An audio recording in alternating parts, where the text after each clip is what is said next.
Hey guys, welcome back to MMA Library. Today in UFC news, Aljamain Sterling will be facing TJ Dillashaw for the bantamweight title at UFC 279 on September 10th. Aljamain says that he has not signed the contract to fight, and here's why. As of right now, I'm training, hoping that we come to some type of agreement to give some type of pay bump, which naturally happens in all the contracts. So say you come into the UFC 10-10, naturally there's a $2,000 escalator or a $3,000 escalator, whatever your contract is. Usually they're all standard in the very beginning. So 10-10, 10,000 to win, 10,000 to show. And then the next fight on your contract, if you win, it goes up. So the next one will probably be 12,000 and 12,000. So for me, I want to make sure we get the deal right before we just jump into another fight, because at the end of the day, I climbed through the ranks, I worked my ass off, and I play my position in terms of helping to promote the fights, which a lot of these guys don't even do.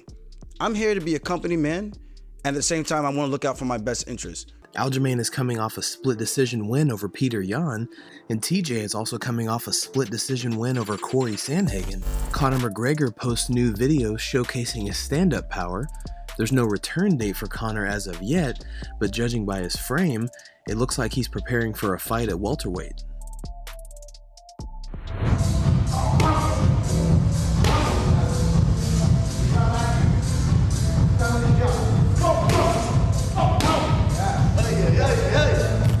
Jon Jones reacts to Jiri Prochazka becoming the light heavyweight champion at UFC 275.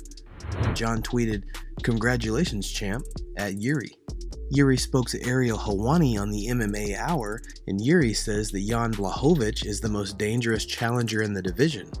"I think the most dangerous man here in the light heavyweight division after me is Jan Blachowicz, and I think he can be the next challenger, but still I have to keep my respect for Glover. So one other option is to offer Glover the rematch. The second option is to fight Jan Blachowicz. I have to make a decision on that, but I have to talk with the UFC and my manager to see what will be the best step."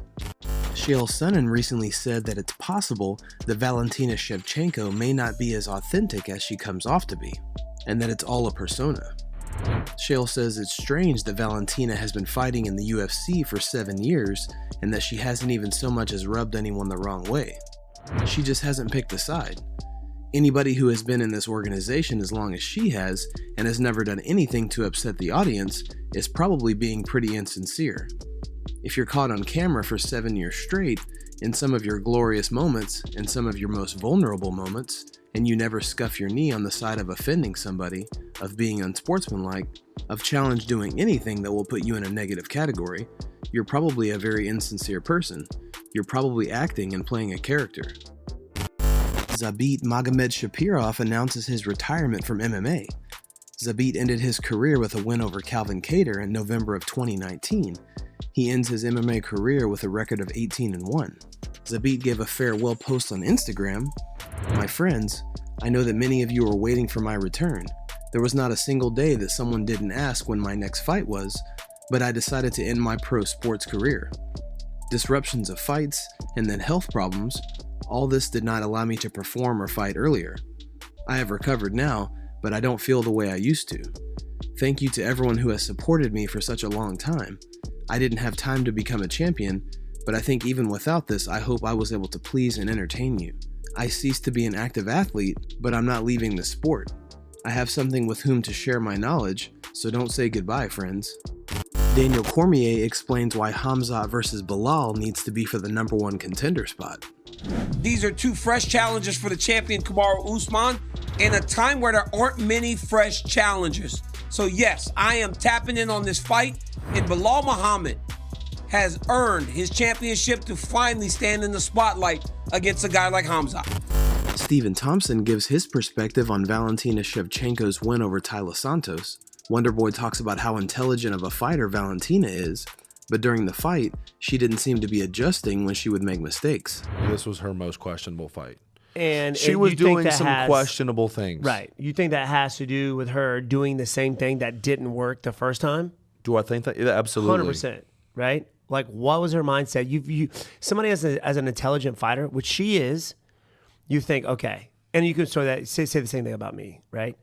Yeah. Doing the same thing. Yeah. But like, so for instance, if I do a head and arm throw on you and knowing that you're a grappler and you pulled your head out, you end up, taking my back, whatever, there's a better chance I'm not going to do that again. There's a good chance I'm not going to do that again. She stuck with her guns. She stuck with it. She did it how many times? 2 or 3 times? Yeah. Head and arm throw? Yeah. And Lost it every time. I don't think Yeah. she maintained top position for more Excuse me? than. Look at me. Got a hair? Ooh. More than, a minute and a half. Nothing crazy. The most top position Valentina had the whole fight was in the end of the 5th round when, in my opinion, I thought she had to get a finish. So, and I was listening to Bisping in D.C. It was like, at that point in time, Taila was arguably up 3 rounds to 2. Wow. And why did she take her down at the end of the 5th round? Just to coast out a win, thinking she won 3 rounds. It was just too close for that, in my opinion. I thought she was going to have to get a finish. Yeah. Well, I guess being Valentina definitely has his hookups, you know what I mean? I mean, she's been unstoppable, so they were just like, oh, maybe she should still win this. Yeah, that's garbage. Yeah. I think a rematch. I think a rematch would be, obviously she, her opponent via headbutt, broke her orbital. She had to go right into surgery. And that was early on in the fight. Yeah, that was earlier on. She pretty much fought without, that eye swelled up pretty good. But I think they should rematch. I thought it was close enough to where they should run it back. And there may be talks about that. I don't know what her opponent's saying at this point because she had surgery. She didn't have time to really say anything post-fight. Mm-hmm. But I thought it was so close that they should do a rematch. Dana White posted this video on his Instagram. This week, avocado grilled cheese. What's up, everybody? It's Friday here at UFC headquarters, and today we are trying the avocado grilled cheese. In a blender, add baby spinach, goat cheese, and 1 avocado. Blend it with a little olive oil, stir in shredded mozzarella, toast it in a pan on low heat.